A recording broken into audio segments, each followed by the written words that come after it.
Welcome in my YouTube channel. मैं हूं AK Kashyap और आज के इस टॉपिक में हम लोग 50 महत्वपूर्ण सामाजिक विज्ञान से रिलेटेड क्वेश्चन आंसर को करेंगे। प्लेलिस्ट में ये सारे वीडियो आपको मिलेंगे। जो आप सामाजिक विज्ञान का प्लेलिस्ट बना हुआ है, अलग अलग history, polity, science, social science, current affair का वीडियो बना हुआ है, तो आप जरूर प्लेलिस्ट को वॉच करें। तो ये सारे वीडियो उन लोगों के लिए काफ़ी यूजफुल है जिन लोगों का आने वाले महीनों में मार्च में बिहार शिक्षक बहाली थर्ड फेज, जिसमें PRT 6 to 8, TGT और PGT, इसके अलावा बिहार सक्षमता परीक्षा से भी रिलेटेड ये सारे क्वेश्चन है। बिहार 17वीं का एग्जामिनेशन जो सिविल सर्विस का एग्जामिनेशन होता है BPSC के थ्रू, उसका भी एग्जाम अगस्त में है और फोर्थ फेज बिहार शिक्षक बहाली का भी एग्जाम अगस्त में संभावित है। तो इन सारे कॉम्पिटिटिव एग्जामिनेशन को ध्यान में रखते हुए किस तरीके के क्वेश्चन BPSC के द्वारा पूछे जाते हैं, तो उसका प्रैक्टिस सेट कंटिन्यू मेरे द्वारा चलाए जा रहे हैं। चलिए आज इस 50 क्वेश्चन में हम लोग इस वीडियो में आप लास्ट तक जरूर देखिएगा। क्योंकि इसमें आपको इतिहास मिलेगा, राजनीति शास्त्र मिलेगा यानी पॉलिटी मिलेगा, इकोनॉमिक्स के क्वेश्चन मिलेंगे और ज्योग्राफी के क्वेश्चन मिलेंगे। तो आपको सीरियल से 50 क्वेश्चन मिलते चलेंगे। तो चलिए शुरुआत करते हैं। इतिहास का क्वेश्चन है, आधुनिक भारत का किस प्रशासन काल में अस्थायी बंदोबस्त को प्रारंभ किया गया था? अस्थायी बंदोबस्त को आप जानते ही हैं, परमानेंट सेटलमेंट। अस्थायी बंदोबस्त अंग्रेजों के द्वारा भू राजस्व व्यवस्था में एक परिवर्तन लाया गया था और उस परिवर्तन को ही क्या कहा गया था? अस्थायी बंदोबस्त कहा गया था। लेकिन इसमें जो क्वेश्चन पूछ रहा है कि अस्थायी बंदोबस्त को प्रारंभ किया था Warren Hastings, Sir John Shore, Lord Wellesley, Lord Cornwallis. तो देखिए यहाँ पे आंसर होगा लॉर्ड कॉर्नवालिस। लॉर्ड कॉर्नवालिस ने 1793 ईस्वी में अस्थायी बंदोबस्त को क्या किया था? लागू किया था। देखिए इसका व्याख्या तो देखेंगे ही, लेकिन इसमें मुख्य रूप से जो बातें निकल कर आया था कि 1773 में रेगुलेटिंग एक्ट के तहत 1773 में रेगुलेटिंग एक्ट के तहत बंगाल के जो क्षेत्र थे जिसके अंतर्गत बिहार, उड़ीसा भी आता था, तो ये बंगाल के क्षेत्र में 10 साला व्यवस्था लाया गया था। तो 10 साला व्यवस्था जो लाया गया था, ये 10 साला यानी 10 वर्ष का 1783 और फिर 10 वर्ष का तो 1793, और यही 10 साला व्यवस्था को परिवर्तित कर दिया गया था अस्थायी बंदोबस्त में। आइए जानते हैं कुछ और व्याख्या में इससे रिलेटेड फैक्ट को। तो चलिए, अगर आपसे पूछे कि अस्थायी बंदोबस्त कौन, तो लॉर्ड कॉर्नवालिस। अब देखिए यहाँ पे एक बात को और ध्यान रखिएगा, लॉर्ड कॉर्नवालिस के सहयोगी के रूप में अस्थायी बंदोबस्त को जो लागू किया था उसका नाम था सर जॉन सॉर। कभी कभी यह भी प्रश्न पूछता है, यह प्रश्न तो अगर आप देखेंगे तो कॉम्पिटिटिव एग्जामिनेशन में UPSC तक पूछा है कि अस्थायी बंदोबस्त में लॉर्ड कॉर्नवालिस के सहयोगी के रूप में कौन थे। तो सर जॉन सॉर, ध्यान रखिएगा, सर जॉन सॉर। ठीक है। अंतिम रूप से जमींदारों को अस्थायी बंदोबस्त में भूमि का स्वामी मान लिया गया था। 1793 ईस्वी में जॉन सॉर ने 10 वर्षीय व्यवस्था को अस्थायी बंदोबस्त में परिवर्तित कर दिया था। यही बात तो अभी हमने भी कहा था कि 10 साला को परिवर्तित कर दिया गया अस्थायी बंदोबस्त में। किसने परिवर्तित किया था? ड्राफ्टिंग किसने किया था? बताइए, सर जॉन सॉर ने। ठीक है, चलिए आगे देखिए, इसका व्याख्या ही है। इस व्यवस्था में जमींदारों को, देखिए यहाँ पे भी क्वेश्चन है आपके SCERT और NCERT में भी दिए हुए हैं। इस व्यवस्था में जमींदारों को भू राजस्व का कितना प्रतिशत हिस्सा मिलता था? 8/9%। और जमींदार कितना लेते थे? 1/9 भाग। तो 8/9 भाग कंपनी लेता था और 1/9 भाग कौन लेता था? ये जमींदार लोग लेते थे। यहां से भी ऑब्जेक्टिव क्वेश्चन पूछे जाते हैं, तो ध्यान रखिएगा यह भी डाटा। चलिए सेकंड क्वेश्चन को देखते हैं। थर्ड नंबर क्वेश्चन देखिए कि इंडियन स्ट्रगल नामक पुस्तक किसने लिखी है? मौलाना अबुल कलाम आजाद, जवाहरलाल नेहरू, लाला लाजपत राय, सुभाष चंद्र बोस। इंडियन स्ट्रगल जो लिखा है किताब, ये सुभाष चंद्र बोस का है। सुभाष चंद्र बोस ने इस किताब को कहां पे प्रकाशित हुआ था? ऑक्सफोर्ड यूनिवर्सिटी में। सुभाष चंद्र बोस की यह किताब कहां से प्रकाशित हुआ था? तो ऑक्सफोर्ड यूनिवर्सिटी से। नंबर क्वेश्चन देखिए, यहां भारत में क्रांति होने जा रही है और हमें जल्दी से चले जाना चाहिए, यह कथन किसका था? सर स्टेफर्ड क्रिप्स का, लॉर्ड पैथिक का, लॉरेंस बेबल का या AV अलेक्जेंडर का? तो यह था लॉरेंस बेबल का। बेबल ने कहा था कि भारत में क्रांति होने जा रही है और यहां से हमें जल्दी चले जाना चाहिए। किसका कथन था? लॉरेंस बेबल का। देखिए यहाँ पे लॉरेंस बेबल से संबंधित, लॉरेंस बेबल 1944 से लेकर 1947 तक यह वायसराय रहता है। लॉरेंस बेबल 1944 से 1947 तक वायसराय रहता है। 1945 ईस्वी में जब शिमला समझौता हुआ था और 1946 में कैबिनेट मिशन योजना हुआ था, तो उस समय यहाँ का जो वायसराय था वो कौन था? लॉर्ड बेबल ही था, ध्यान रखिएगा। चलिए आगे देखिए, इसी समय तत्कालीन ब्रिटिश प्रधानमंत्री क्लीमेंट एटली ने जून 1948 तक, कब तक? जून 1948 तक भारत को स्वतंत्रता की घोषणा किया था। जून 1948 तक क्लीमेंट एटली ने, ध्यान रखिएगा, क्लीमेंट एटली ने जून 1948 तक भारत को स्वतंत्रता घोषित किया था। बताइए कि क्लीमेंट एटली का संबंध किस पार्टी से है? अब बताइए कि क्लीमेंट एटली का संबंध किस पार्टी से? तो ये लेबर पार्टी से थे। किस पार्टी से थे? लेबर पार्टी से। दो पार्टी था, एक कंजर्वेटिव पार्टी, तो कंजर्वेटिव पार्टी में विंस्टन चर्चिल जो भारत छोड़ो आंदोलन के दौरान थे, और ये कौन थे? लेबर पार्टी से क्लीमेंट एटली। ये भी क्वेश्चन महत्वपूर्ण है कि भारत को कब तक आजाद करने की घोषणा किया गया था? तो जून 1948 तक। चलिए नेक्स्ट क्वेश्चन देखिए कि वह कौन राष्ट्रवादी नेता था जो वर्ष 1925 में केंद्रीय विधानसभा का अध्यक्ष चुना गया था। वह कौन राष्ट्र, देखिए यह भी महत्वपूर्ण क्वेश्चन है। मोतीलाल नेहरू, विट्ठल भाई पटेल, सरदार वल्लभ भाई पटेल, सीआर दास। इसका आंसर देखिए क्या होगा, इसका आंसर हो जाएगा ऑप्शन नंबर बी, विट्ठल भाई पटेल। विट्ठल भाई पटेल 1925 ईस्वी में केंद्रीय विधानसभा का क्या बने थे, अध्यक्ष बने थे। चलिए आगे देखिए नेक्स्ट क्वेश्चन 6 नंबर। चलिए आइए देखिए 7 नंबर क्वेश्चन, 6 यहां पे मिसिंग है। नर्मदा और तापी नदियों के मध्य स्थित है। देखिए नर्मदा और तापी नदी को जब आप ज्योग्राफी में देखेंगे तो नर्मदा और तापी नदी इसलिए महत्वपूर्ण स्थान रखता है क्योंकि ये पश्चिम में बहने वाली नदियां हैं। भारत में जो नदियां हैं वो 2 भागों में मुख्य रूप से बहती है। एक भारत में बहने वाली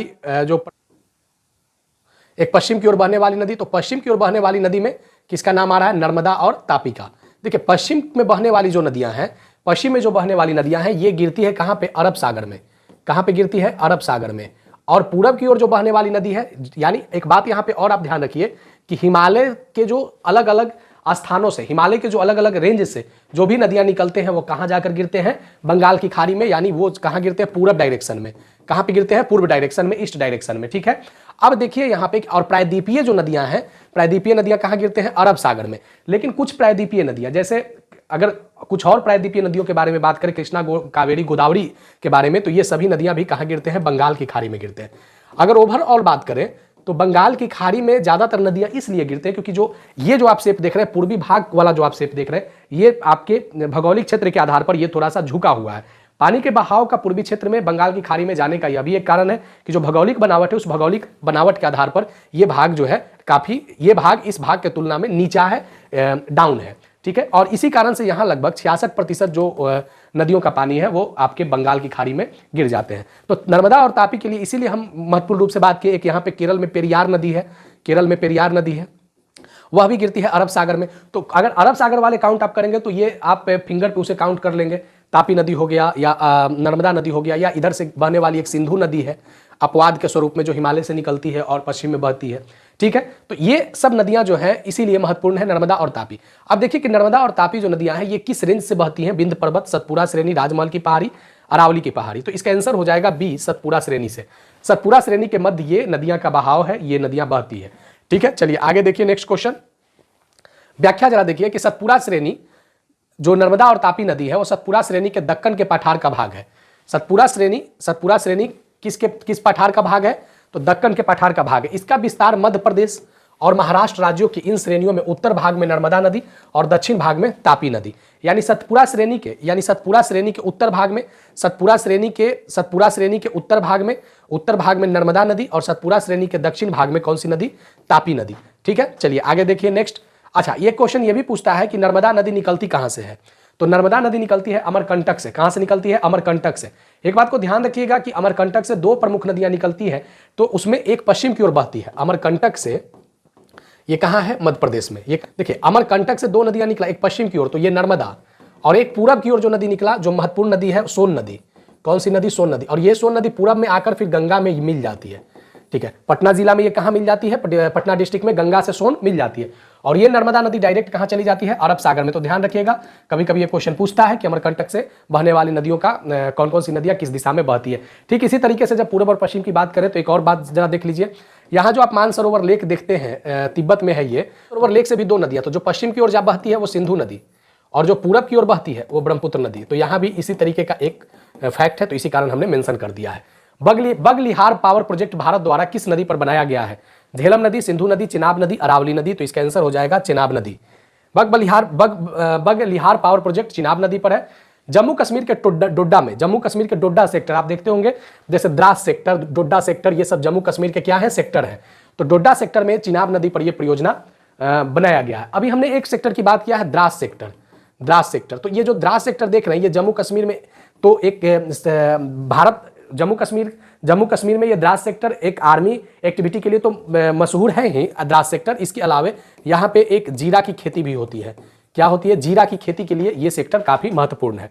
चलिए नेक्स्ट क्वेश्चन को देखिए यहाँ पे कि भारत में जूट का सर्वाधिक क्षेत्रफल है असम राज्य में, पश्चिम बंगाल राज्य में, बिहार में, मेघालय में। तो इसका आंसर हो जाएगा बी, पश्चिम बंगाल में। पश्चिम बंगाल में रीसरा जो आप एक जगह का नाम देखेंगे तो वो क्षेत्र जो है वह जूट के लिए काफी प्रमुख रूप से जाना गया है। तो सबसे ज्यादा जूट का उत्पादन अगर ओवरऑल बात करें तो बांग्लादेश में होता है। कहाँ पे होता है? बांग्लादेश में। अगर देशों में बात करें तो बांग्लादेश में। अगर भारत के अंदर राज्यों में जब बात करेंगे तो पश्चिम बंगाल में। कहाँ पे? पश्चिम बंगाल में। अगर बिहार में अगर बात करें तो जैसे मुख्य रूप से पूर्णिया जिला, बिहार में अगर बात करें तो पूर्णिया जिला, कटिहार, मधेपुरा, ये सब क्या है? जूट के क्षेत्र हैं। ठीक है, चलिए आगे देखिए, नेक्स्ट क्वेश्चन को करेंगे हम लोग 10 नंबर। निम्नलिखित में से कौन सा एक ज्वारीय बंदरगाह है? टाइडल पोर्ट है। देखिए भारत में जो बंदरगाह है ज्वारीय, भारत में जो बंदरगाह है, और भारत में बंदरगाह कहाँ आपको मिलेगा? तो जो समुद्री तटरेखा है, समुद्री तटरेखा यानी यहाँ आप जो देख रहे हैं समुद्री तटरेखा, यहाँ बसे हुए राज्य और यहाँ बसे हुए राज्य, तो कुल समुद्री तटरेखा में बसे हुए राज्यों की संख्या कितने हैं? 9। तो इन्हीं 9 राज्यों में आपको समुद्री तटरेखा मिलेगा। तो यहाँ भी जो भी बंदरगाह मिलेंगे इन्हीं राज्यों में मिलेंगे। तो कौन सी ज्वारीय बंदरगाह है? तो ऑप्शन के आधार पर कांडला, चेन्नई, पारादीप या मुंबई। तो यहाँ पे इसका आंसर हो जाएगा कांडला। कांडला, कांडला बंदरगाह टाइडल बंदरगाह है, ज्वारीय बंदरगाह है। भारत का सबसे, देखिए कुछ व्याख्या है, जरा इसको भी देख लीजिए। भारत का सबसे प्राकृतिक बंदरगाह मुंबई में है। ये सभी बंदरगाह स्वयं से बने हुए हैं। भारत का दूसरा सबसे बड़ा प्राकृतिक बंदरगाह चेन्नई है। भारत का सबसे, यह भी क्वेश्चन कभी कभी पूछता है कि भारत का सबसे बड़ा प्राकृतिक बंदरगाह कौन है? तो मुंबई है। और भारत का दूसरा सबसे बड़ा प्राकृतिक बंदरगाह कौन है? तो चेन्नई है। चेन्नई बंदरगाह की गणना सर्वाधिक प्राचीन बंदरगाह में की जाती है और विशाखापट्टनम देश का सर्वश्रेष्ठ प्राकृतिक बंदरगाह है। देखिए कितना कंफ्यूजन है, प्राकृतिक बंदरगाह से ही है। तो अगर प्राचीन से अगर पूछे तो प्राचीन में चेन्नई हो जाएगा, दूसरा बड़ा प्राकृतिक पूछे तो चेन्नई होगा, सबसे बड़ा प्राकृतिक पूछे तो मुंबई हो जाएगा, लेकिन सबसे सर्वश्रेष्ठ प्राकृतिक पूछे तो विशाखापट्टनम हो जाएगा। ठीक है, चलिए देखिए आगे। कांडला एक ज्वारीय बंदरगाह है। मक्का की खेती की जा सकती है खरीफ के मौसम में, रबी के मौसम में, जायद के मौसम में, वर्ष भर। मक्का जो मेज होता है मक्का, तो मक्का की खेती जो होती है ये किस मौसम में होती है? खरीफ के मौसम में होती है। किस मौसम में? खरीफ फसल है ये। खरीफ फसल और रबी फसल में क्या अंतर है? देखिए खरीफ फसल जो होता है इसमें वर्षा की मात्रा अधिक चाहिए, वर्षा की मात्रा अधिक चाहिए, तापमान में अधिकता चाहिए, तापमान में अधिकता चाहिए। ठीक है, रबी फसल में क्या है कि वर्षा की मात्रा कम चाहिए, वर्षा की मात्रा कम चाहिए, तापमान में कमी चाहिए। अब इसके कुछ उदाहरण अगर देखने हो कि कौन कौन से क्रॉप आएंगे, जैसे खरीफ में धान आ जाता है तो धान के लिए वर्षा अधिक चाहिए। जैसे खरीफ, रबी में गेहूं को अगर आप लेते हैं तो गेहूं के तुलना में धान को अधिक वर्षा चाहिए, अधिक टेम्परेचर चाहिए। तो ये जो आप देख रहे हैं खरीफ फसल में, तो उस खरीफ फसल में मक्का भी आता है, इसको भी अधिक वर्षा और अधिक तापमान की आवश्यकता होता है। केसर की सबसे अधिक मात्रा उत्पन्न होती है पूर्वोत्तर की पहाड़ी, कश्मीर की पहाड़ी, केरल की पहाड़ी या गोवा की पहाड़ी। सबसे अधिक भारत में जो केसर होता है वह कश्मीर में होता है। कहां पे? कश्मीर में। चलिए 13 नंबर क्वेश्चन को करेंगे। यहां पे मक्का के उत्पादन भारत के किस राज्य में सर्वाधिक होता है? मेज का उत्पादन उत्तर प्रदेश, मध्य प्रदेश, आंध्र प्रदेश। इसका सही आंसर हो जाएगा option number B is right answer, Madhya Pradesh में। 14 नंबर क्वेश्चन देखिए कि भारतीय राज्यों में सर्वाधिक जनजातीय जनसंख्या है। कौन से भारत के ऐसे राज्य हैं जहां पे सर्वाधिक जनजातीय जनसंख्या है? तो भारत में कितने राज्य हैं? भारत में राज्यों की संख्या कितने हैं? 28 है। और भारत में केंद्र शासित प्रदेश कितने हैं? तो भारत में केंद्र शासित प्रदेश 8 है। तो 28 राज्यों में किस राज्य में सर्वाधिक जनजातीय लोग निवास करते हैं? असम, त्रिपुरा, केरल, तमिलनाडु, मध्य प्रदेश, छत्तीसगढ़, उत्तर प्रदेश, उत्तराखंड। इसका आंसर हो जाएगा मध्य प्रदेश, छत्तीसगढ़। मध्य प्रदेश, छत्तीसगढ़ में सर्वाधिक जनजाति लोग निवास करते हैं। ठीक है, सर्वाधिक जनजाति जनसंख्या कहाँ है? मध्य प्रदेश और छत्तीसगढ़ में। निम्नलिखित में राज्यों में से किसकी सर्वाधिक तटरेखा है?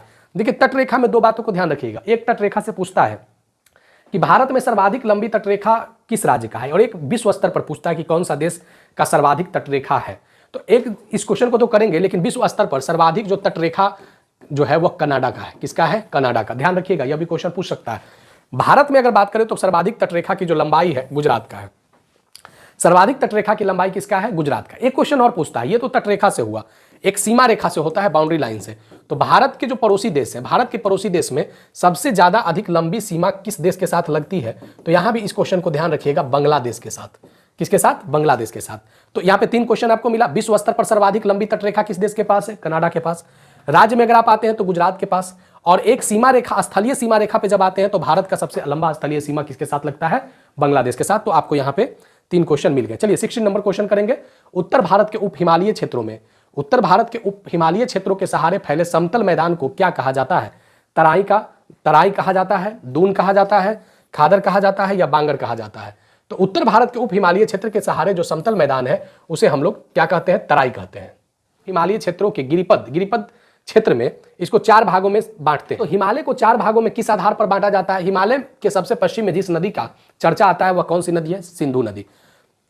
तो सिंधु से पूर्व में तीस्ता के बीच में फैले समतल मैदान को भाबर कहते हैं। क्या कहते हैं? भाबर कहते हैं। संरचनात्मक विशेषता के आधार पर उत्तर के विशाल मैदान को 4 भागों में बांटा गया है, भाबर, तराई प्रदेश, बांगर, खादर।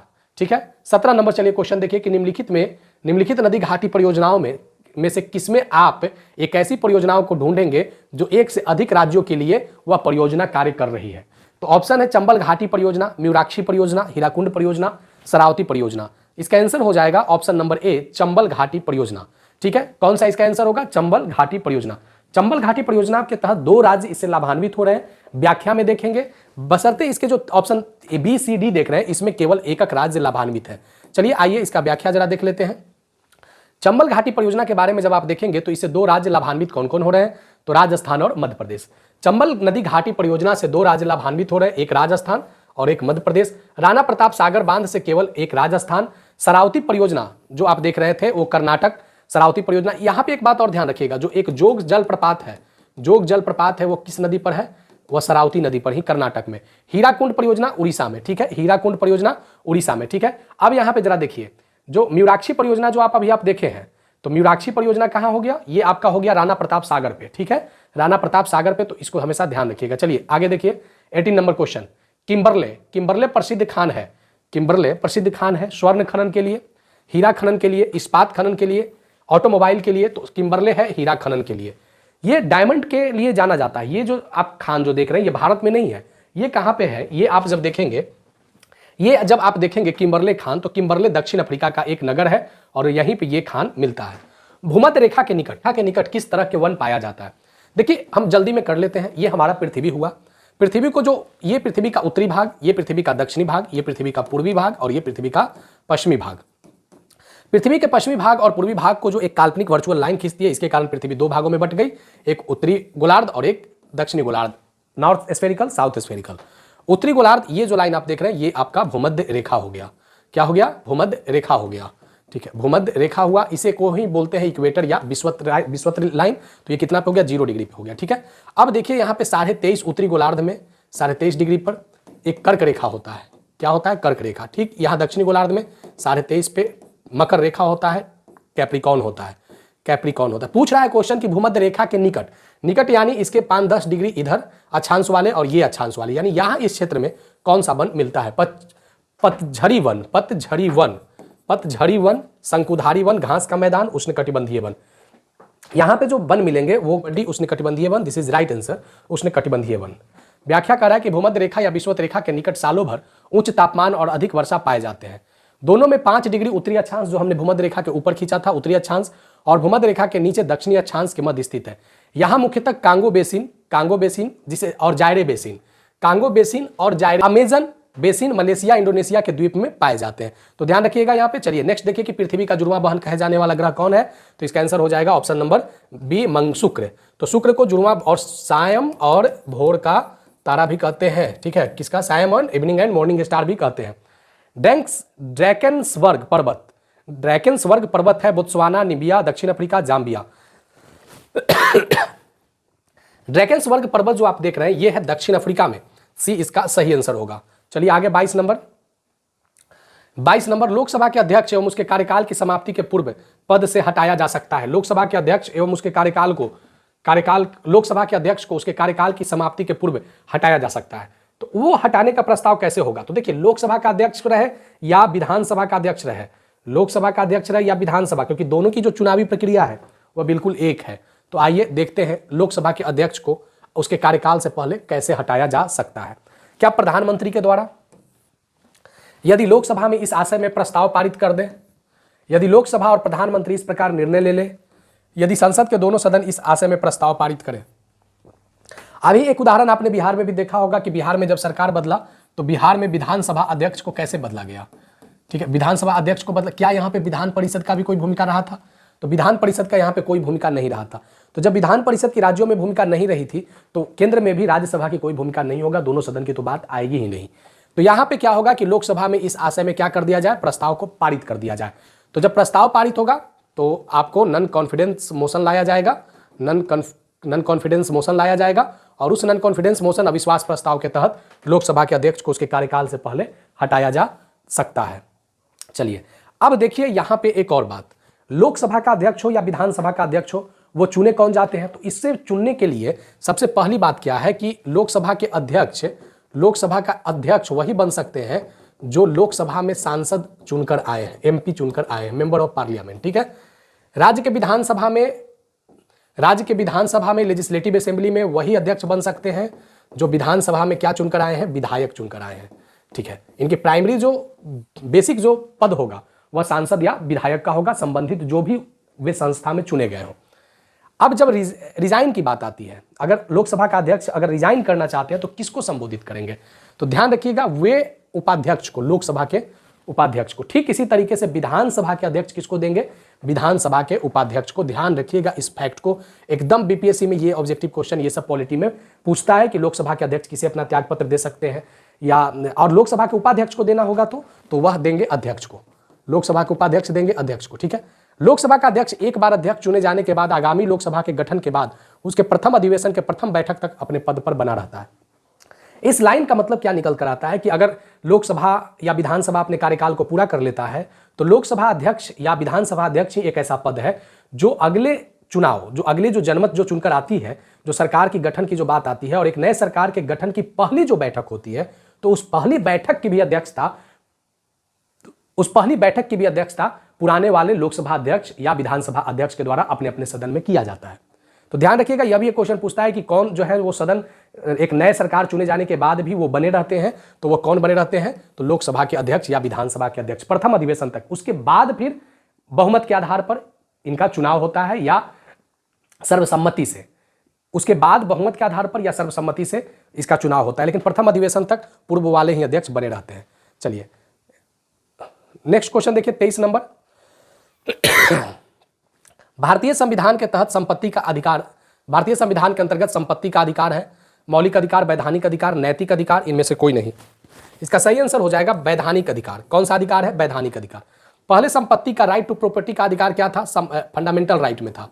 किसमें था? फंडामेंटल राइट में। व्याख्या जरा देखिए, संविधान के 44वां संविधान संशोधन 1978 में, संविधान के 44वां संविधान संशोधन 1978 में संपत्ति के अधिकार को संवैधानिक अधिकार, देखिए यहां से भी क्वेश्चन कभी कभी पूछता है कि जो संपत्ति के अधिकार के कौन कौन से अनुच्छेद थे, तो अनुच्छेद 19(1) च और में जो प्रावधान किया गया था और 31 में, 19(1) च और आर्टिकल 31 में, ये दोनों फंडामेंटल राइट्स है, जो प्रावधान किया गया था उसे 44वां संविधान संशोधन 1978 में क्या कर दिया गया? हटा दिया गया। और इसको कहां जगह दिया गया? राइट टू प्रॉपर्टी को 19(1) च से हटाकर और 31 से हटाकर इसे कहां लाया गया? 300 क में। तो 300 क जो है ये क्या है? विधिक या वैधानिक अधिकार है। विधिक या वैधानिक अधिकार है। ठीक है। चलिए आगे देखिए, संपत्ति का अधिकार अब वैधानिक अधिकार है। कोई विधेयक धन विधेयक है या नहीं, इसका निर्णय कौन करता है? राष्ट्रपति, लोकसभा अध्यक्ष, वित्त सचिव, वित्त मंत्री। आंसर होगा लोकसभा अध्यक्ष। अगर राज्य में बात हो तो राज्य का विधानसभा, अब देखिए धन विधेयक क्या होता है? जिस विधेयक में धन की बात हो, जिस विधेयक में बजट की बात हो, तो वही क्या है? धन विधेयक है। तो जो भी आप बजट जो देखते हैं, ये बजट किसका भाग है? तो ये धन विधेयक का भाग है। लेकिन डिसाइड कौन करेगा कि ये विधेयक धन विधेयक है या वित्तीय विधेयक है या वित्त विधेयक है? तो डिसाइड करेगा स्पीकर ऑफ लोकसभा केंद्र में, और राज्य में स्पीकर ऑफ विधानसभा। चलिए यहां पे जरा देखिए इस बात को कि विधेयक को राष्ट्रपति के सहमति से लोकसभा में पेश किया जाता है। विधेयक को राष्ट्रपति के सहमति से कहां पेश किया जाता है? लोकसभा में। लोकसभा द्वारा पारित किए जाने के बाद इसे कहां भेजा जाता है? राज्यसभा में। ठीक है। लोकसभा का अध्यक्ष उस विधेयक में यह सर्टिफाई करते हैं, यह प्रमाण पत्र देते हैं, एक सर्टिफाइड लेटर देते हैं कि यह विधेयक जो है वो क्या है? धन विधेयक है। लेकिन अगर मोटा मोटी बात करें, राज्यसभा में जाता है, लेकिन राज्यसभा को धन विधेयक पर अधिकार नहीं है। राज्यसभा पर धन विधेयक को कोई अधिकार नहीं है, वो मैक्सिमम 14 दिन तक रोके रख सकता है। चलिए, निम्नलिखित में से कौन सा मूल अधिकार विदेशी नागरिकों को प्राप्त नहीं है? मूल अधिकारों की संख्या कितना है? मूल अधिकारों की संख्या है 6। चलिए आइए देखिए यहाँ की मूल अधिकार में जब आप बात करेंगे तो जैसे स्वतंत्रता का पहला आपका है समानता का अधिकार। कौन सा अधिकार? समानता का अधिकार। उसके बाद है आपका स्वतंत्रता का अधिकार, स्वतंत्रता का अधिकार। उसके बाद है शोषण के विरुद्ध अधिकार, शोषण के विरुद्ध अधिकार, विरुद्ध अधिकार। उसके बाद आपका क्या है? उसके बाद आपका है धार्मिक स्वतंत्रता का अधिकार, धार्मिक स्वतंत्रता का अधिकार। उसके बाद क्या है आपका? अल्पसंख्यक के हितों संरक्षण का अधिकार, अल्पसंख्यकों के शिक्षा और संस्कृति का अधिकार, अल्पसंख्यक के शिक्षा और संस्कृति का अधिकार। ठीक है। उसके बाद क्या है? अंतिम में संवैधानिक उपचार का अधिकार, राइट टू रेमेडी जिसे बोलते हैं, संवैधानिक उपचार का अधिकार। चलिए अब यहाँ पे जरा देखिए कि ये जो 6 अधिकार है तो इस अधिकार में जब आप बात देखेंगे तो समानता शुरू होता है आर्टिकल 12 से, आर्टिकल 12 से, और अंतिम होता है आर्टिकल 35 पर। तो ये सभी आर्टिकल भारतीय नागरिकों को प्राप्त तो है, लेकिन कौन सा जो मूल अधिकार है वो नागरिकों को प्राप्त नहीं है। तो विधि के समक्ष समानता, व्यक्ति की स्वतंत्रता का अधिकार, प्राणदैहिक स्वतंत्रता का अधिकार, शोषण के विरुद्ध अधिकार। तो विधि के समक्ष समानता किस में है? आर्टिकल 14 में है। व्यक्ति की स्वतंत्रता का अधिकार, तो व्यक्ति की स्वतंत्रता का अधिकार जब आप देखेंगे तो आर्टिकल 19 में है। तो व्यक्ति की स्वतंत्रता का जो अधिकार आप प्राणदैहिक जो देख रहे हैं ये आर्टिकल 21 में है, आर्टिकल 21 में है, ठीक है। तो ये अधिकार विदेशियों को प्राप्त है। शोषण के विरुद्ध भी ये अधिकार प्राप्त है, लेकिन बी जो है ये प्राप्त नहीं है। इसमें क्या आता है कि जैसे प्रेस की स्वतंत्रता, यहाँ पे व्यक्ति की स्वतंत्रता नहीं होगा, यहाँ पे होगा प्रेस की स्वतंत्रता। तो प्रेस की स्वतंत्रता का अधिकार जो है वो विदेशी नागरिकों को प्राप्त नहीं है, ठीक है। मौलिक अधिकार के तहत उन्हें प्राप्त नहीं है। अगर वो भारत में आते हैं और भारत के अंदर ही भारत को क्रिटिसाइज करते हैं तो ये उनके अधिकार क्षेत्र में नहीं आता है। लेकिन भारतीय लोग, भारतीय लोकतंत्र में वे लोग भारतीय व्यवस्था को, भारतीय सरकार को, जो केंद्र सरकार हो या राज्य सरकार हो, उसको वो क्रिटिसाइज करने का उनको अधिकार है। लेकिन भारत में रहकर भारतीय समाचार पत्रों को, भारतीय प्रेस को, विदेशी प्रेस को भारत में ये अधिकार प्राप्त नहीं है। केंद्र और राज्य के मध्य शक्तियों का बंटवारा किया जाता है वित्त मंत्रालय के सिफारिश पर, वित्त आयोग के सिफारिश पर, रिजर्व बैंक के सिफारिश पर, नाबार्ड की सिफारिश पर। तो केंद्र और राज्य के मध्य शक्तियों का बंटवारा होता है वित्त आयोग के सिफारिश पर। वित्त आयोग की चर्चा किसमें है? आर्टिकल 280 में है, ध्यान रखिएगा, यह भी क्वेश्चन पूछता है। चलिए आगे देखिए नेक्स्ट क्वेश्चन को, 26 नंबर देखेंगे। 27 नंबर है कि आइए हिस्ट्री का ये क्वेश्चन है कि निम्नलिखित में से किसने प्रतिपादित किया था, निम्नलिखित में से किसने प्रतिपादित किया था कि भाग्य ही सब कुछ निर्धारित करता है, मनुष्य असमर्थ है। भाग्य ही सब निर्धारित करता है, सब कुछ निर्धारित करता है, मनुष्य के हाथ में कुछ भी नहीं है। ये मत क्या जैन मत है, बौद्ध मत है, आजीवक मत है? इनमें से कोई नहीं। तो ये आजीवक मत है। कौन सा मत है? आजीवक मत। भाग्य ही सब कुछ निर्धारित करता है, मनुष्य के हाथ में कुछ भी नहीं है, मनुष्य असमर्थ है। आइए देखते हैं क्यों ऐसी बातें इसमें मेंशन किया गया है।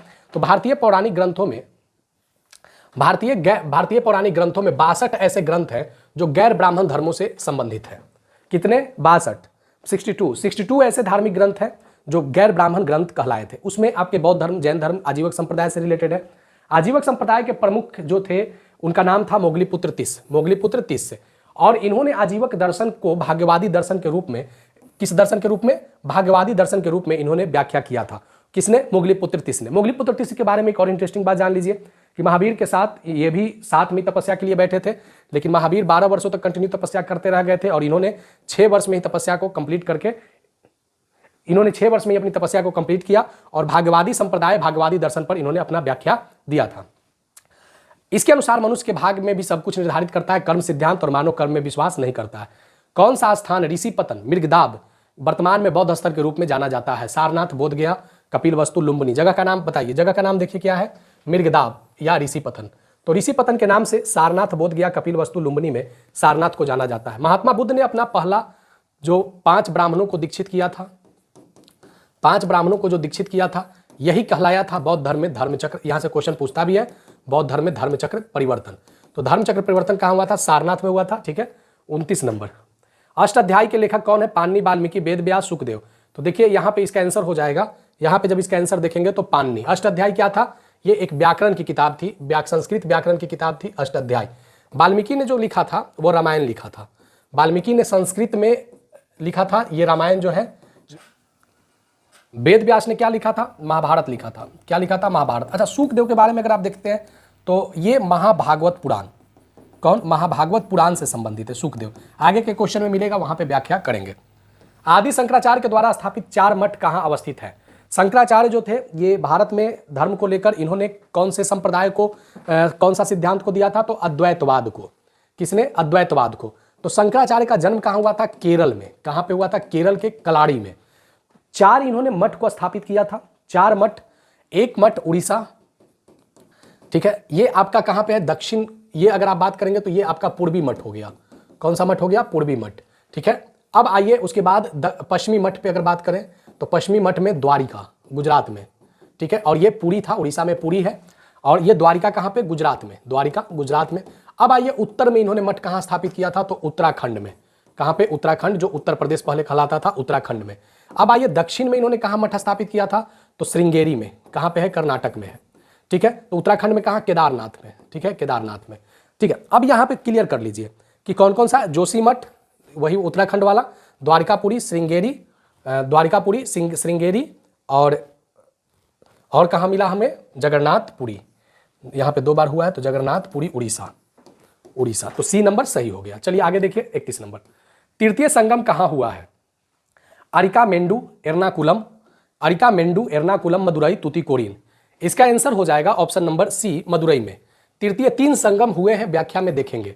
देखिए संगम का तात्पर्य है कवियों की गोष्ठी। आप देखते होंगे संगम काल में विजयनगर साम्राज्य, लेकिन ये विजयनगर साम्राज्य से बहुत पहले की साम्राज्य, ये बहुत पहले की बात हो रही है। लेकिन उस समय भी आप जब पढ़ते होंगे विजयनगर साम्राज्य में संगम काल, तो संगम का मतलब ही होता है कवियों की गोष्ठी। तो संगम का तात्पर्य क्या होता है? कवियों की गोष्ठी। अब आइए देखिए इसमें कि 3 संगम कहाँ कहाँ और कब हुए हैं। संगम युग दक्षिण भारत के पांड्य राज्य में, दक्षिण भारत में पांड्य, चेर, चोल ये सब महत्वपूर्ण थे। ठीक है, तो पांड्य राज्य के संरक्षण में 3 संगम आयोजित किए गए थे। प्रथम संगम में 549 सदस्य थे। प्रथम संगम में याद रखिएगा, प्रथम संगम में 549 सदस्य थे और स्थान कहाँ था? मदुरई। कहाँ पे? मदुरई। कहाँ है? आंध्र, कहाँ है? तमिलनाडु में। ये इसके ऋषि कौन थे? अगस्त ऋषि के समय प्रथम संगम 549 सदस्यों का हुआ था। चलिए द्वितीय संगम जरा आइए। द्वितीय संगम में 49 सदस्य थे और तृतीय संगम में कितने थे? द्वितीय संगम में 49 सदस्य और तृतीय संगम में भी 49 सदस्य। ध्यान रखिएगा। तो ये जो द्वितीय संगम हुआ था ये कपाटपुरम में हुआ था, अगस्त ऋषि ही किए थे।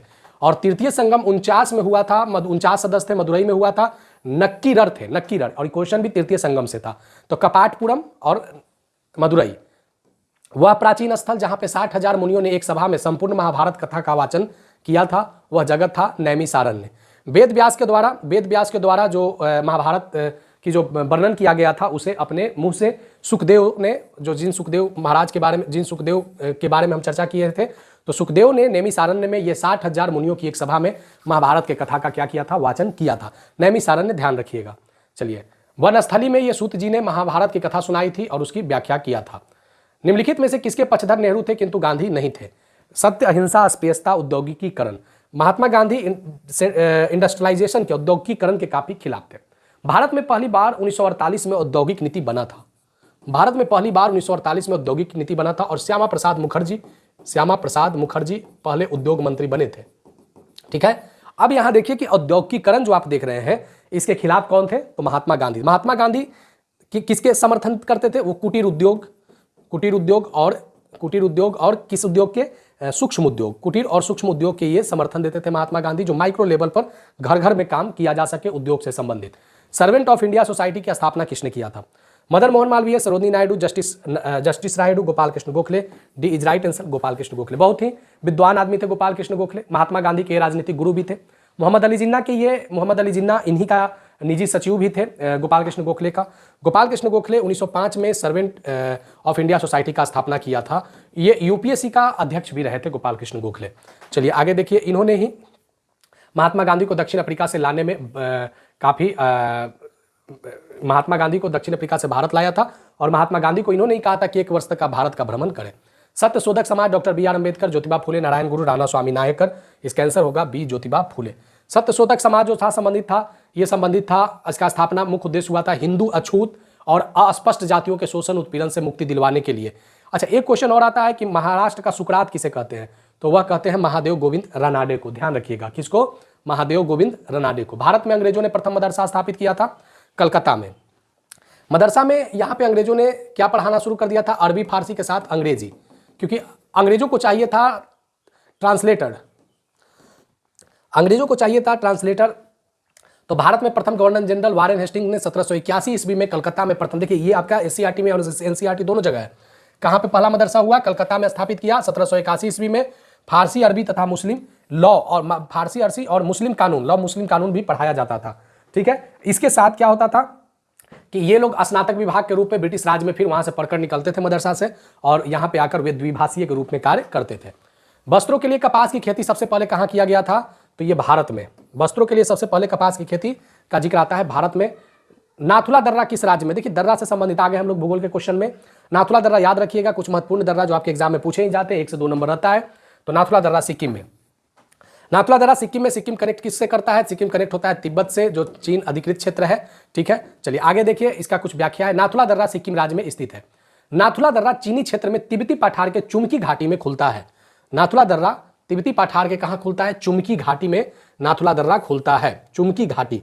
अब देखिए यहाँ पे नाथुला दर्रा भारत और चीन के मध्य तीसरा सीमा व्यापार पॉइंट है। एक क्वेश्चन यहां भी निकल सकता है कि भारत और चीन के बीच कितने पॉइंट है दर्रा से, तो 3 पॉइंट है। पहला कौन मिल गया, नाथुला दर्रा। अब चलिए तो आगे भी ढूंढ लेते हैं। दूसरा जो दर्रा है वह लिपुलेख दर्रा है। लिपुलेख है उत्तराखंड में, लिपुलेख है उत्तराखंड में, ठीक है। ये आपके उत्तर वाले भाग में हो गया, और सिक्किम जो हुआ ये आपका उत्तर पूर्व वाले भाग में हो गया। सिपकिला हिमाचल प्रदेश में, ये तीसरा पॉइंट है। दूसरा पॉइंट हो गया चीन के साथ लिपुलेख, और तीसरा हो गया सिपकिला, और पहला हो गया नाथुला, ठीक है। भारत में स्थित कुछ राज्यों में जैसे जम्मू कश्मीर में, तो जम्मू कश्मीर में काराकोरम,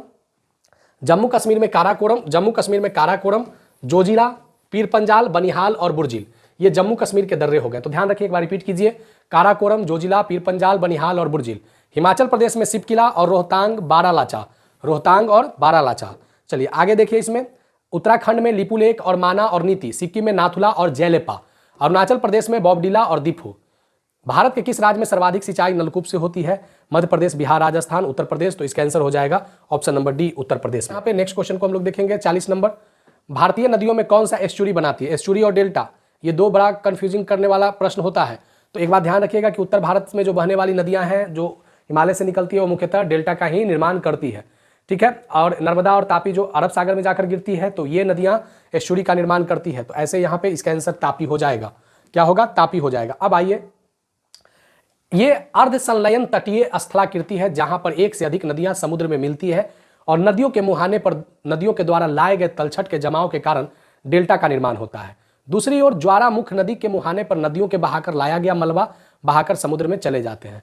चलिए आइए देखिए 41 नंबर क्वेश्चन। भारत में निम्नलिखित में से कौन सा क्षेत्र उच्च तीव्रता भूकंपीय मेखला में नहीं आता है, उत्तराखंड, कर्नाटक पठार, हिमाचल प्रदेश, उत्तरी बिहार।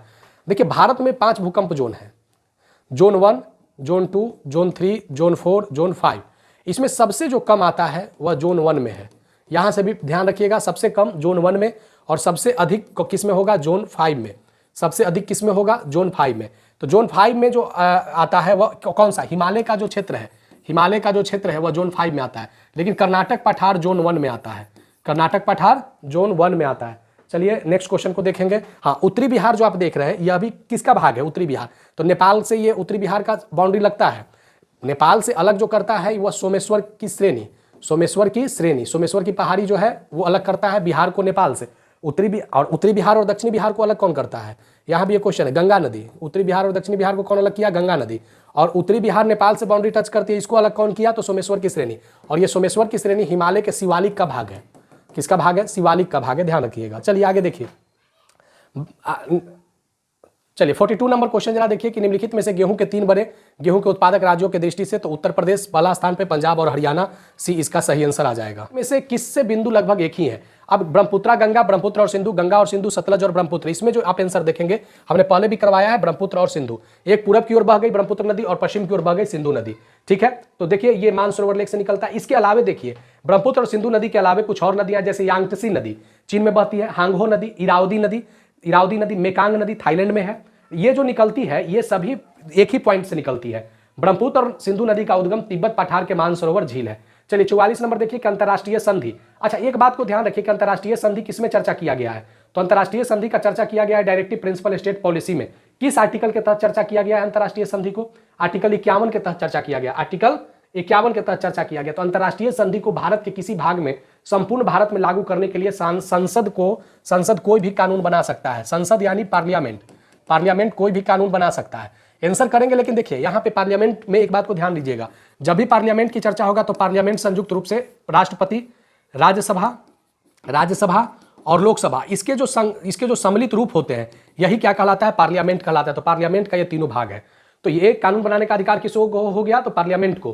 किस विषय पे, अंतर्राष्ट्रीय संधि पर। तो इसमें किसी राज्य की सहमति तो चाहिए ही नहीं, तो किसी राज्य की सहमति से या बिना किसी राज्य की सहमति से, तो संबंधित राज्य की सहमति से, किसी राज्य की, तो बिना किसी राज्य की सहमति से, डी इसका सही आंसर हो गया।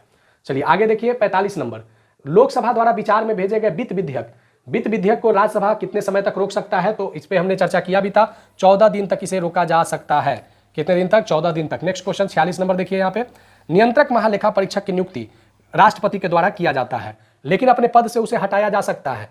तो उस नियंत्रक महालेखा परीक्षक को कैसे हटाया जा सकता है, तो संसद के दोनों सदन का संबोधन पर, क्योंकि इसकी नियुक्ति किसके द्वारा किया जा रहा है, राष्ट्रपति के द्वारा। तो यहां पे देखिएगा कि संसद के दोनों सदन, तो सदन कौन कौन हो गया, लोकसभा और राज्यसभा, ठीक है। तो राष्ट्रपति नियुक्ति किसको करेगा? कैग कैग कैग कंट्रोलर को, तो महानियंत्रण लेखक महापरीक्षक को नियुक्ति करेगा।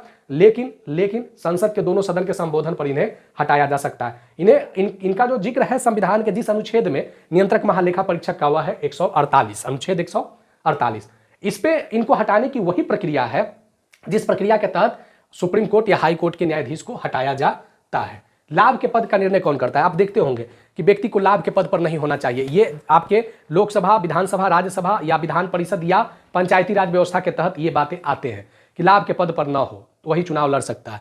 तो ये लाभ के पद पर कौन डिसाइड करेगा? राष्ट्रपति, निर्वाचन आयोग, सांसद, उच्चतम न्यायालय। तो यहां देखिए, यहां पे जरा देखिए कि ये जो निर्णय लेगा वो राष्ट्रपति। कौन? राष्ट्रपति। अगर केंद्र से संबंधित अगर निर्णय लेना हो, ठीक है, केंद्र के सदन से अगर संबंधित निर्णय लेना हो तो ये निर्णय राष्ट्रपति। अगर राज्य से संबंधित अगर निर्णय लेना हो कि लाभ के पद पर है या नहीं है तो वो राज्यपाल। जैसे मान के चलिए कि विधानमंडल में कोई सदस्य चुनकर आता है तो उनके लाभ के पद पर जो भी अगर कुछ प्रश्न आता है तो उसका निर्णय कौन करेंगे? राज्यपाल। केंद्र में अगर वो सांसद है तो उसका निर्णय कौन करेंगे? तो राष्ट्रपति करेंगे। ठीक है, चलिए आगे देखिए, आगे नेक्स्ट क्वेश्चन देखिए कि निम्नलिखित में से कौन सा एक प्रस्ताव, हाँ, ये जो लाभ का पद है ये संविधान में जिक्र है, अनुच्छेद 101 क्लाउज 1, अनुच्छेद 191 क्लाउज 1। निम्नलिखित में से कौन सा एक प्रस्ताव भारत के मंत्रिपरिषद में रख सकता है? देखिए, प्रस्ताव से संबंधित एक मुख्य रूप से अभी आपने देखा होगा बिहार में ही कॉन्फिडेंट मोशन और नॉन कॉन्फिडेंस मोशन। तो नॉन कॉन्फिडेंट मोशन, अविश्वास प्रस्ताव जो लाया जाता है वह अविश्वास प्रस्ताव पहले लाया जाता है। कौन लाता है अविश्वास प्रस्ताव? तो विपक्ष लाता है। अविश्वास प्रस्ताव कौन लाता है? विपक्ष लाता है। विश्वास प्रस्ताव कौन लाता है? तो जब विपक्ष अविश्वास लाता है तो जो सत्तारूढ़ पार्टी है, जो रूलिंग पार्टी है, तो वो क्या लाता है? विश्वास प्रस्ताव लाता है। तो निम्नलिखित में से कौन सा एक प्रस्ताव भारत के मंत्रिपरिषद रख सकता है? तो ये कौन सा प्रस्ताव होगा? विश्वास प्रस्ताव। ठीक है, क्योंकि रूलिंग पार्टी से मंत्रिपरिषद संबंधित रहेगा। ठीक है, आगे देखिए नेक्स्ट क्वेश्चन। निम्नलिखित में से कौन सा एक व्यय भारत के संचित निधि पर भारित नहीं है? निम्नलिखित में से कौन सा एक व्यय, कौन सा एक एक्सपेंडिचर जो है वो भारत के संचित निधि पर भारित नहीं है? तो वह है उपराष्ट्रपति के वेतन और भत्ते। उपराष्ट्रपति के, बाकी सुप्रीम कोर्ट के न्यायाधीश, लोकसभा के अध्यक्ष के वेतन भत्ते और भारत के राष्ट्रपति के वेतन भत्ते किससे आते हैं? संचित निधि से आते हैं। चलिए, संकट काल के घोषणा के अनुमोदन कितने अवधि के अंतराल पर होना चाहिए? तो ये बात कर रहा है आर्टिकल 352 के विषय पर। तो आर्टिकल 352 संकट काल से संबंधित है, जिसे राष्ट्रीय आपातकाल कहते हैं। क्या कहते हैं? राष्ट्रीय आपातकाल। देखिए यहाँ पे 3 आर्टिकल ध्यान रखिएगा, ये तीनों पर राष्ट्रपति को पावर है। आर्टिकल 352 राष्ट्रीय आपातकाल, आर्टिकल 356 ये किसी राज्य में राष्ट्रपति शासन, ठीक है। अब आइए तीसरा देखिए, आर्टिकल 360 ये आपका वित्तीय आपातकाल, फाइनेंशियल इमरजेंसी, वित्तीय आपातकाल। अब यहाँ पे जो क्वेश्चन कर रहा है, तो इसका आंसर हो जाएगा 1 माह। 1 माह से अधिक का अवधि का अंतराल नहीं होना चाहिए। अगर वो आपातकाल अनुमोदित नहीं कर दिया जाता है तो 2/3 बहुमत से इसे पारित होना भी चाहिए, राष्ट्रीय आपात। तो चलिए, अब यहाँ पे जो हम बात किए हैं 50-50 क्वेश्चन काफ़ी महत्वपूर्ण थे और कंटिन्यू हम बने हुए हैं। एग्जाम काफ़ी आपके करीब है, तो बिल्कुल प्लेलिस्ट वॉच कीजिए, बहुत सारा आपको क्वेश्चन वहाँ पे मिलेगा जो पहले से भी हमने करवा रखा है। एनसीईआरटी और एससीईआरटी आधारित क्वेश्चन को करने के लिए आप बने रहें। न्यू व्यूअर सब्सक्राइब जरूर कर लीजिएगा, शेयर और लाइक जरूर कर देंगे। तो मिलेंगे नेक्स्ट वीडियो नेक्स्ट टॉपिक में। धन्यवाद।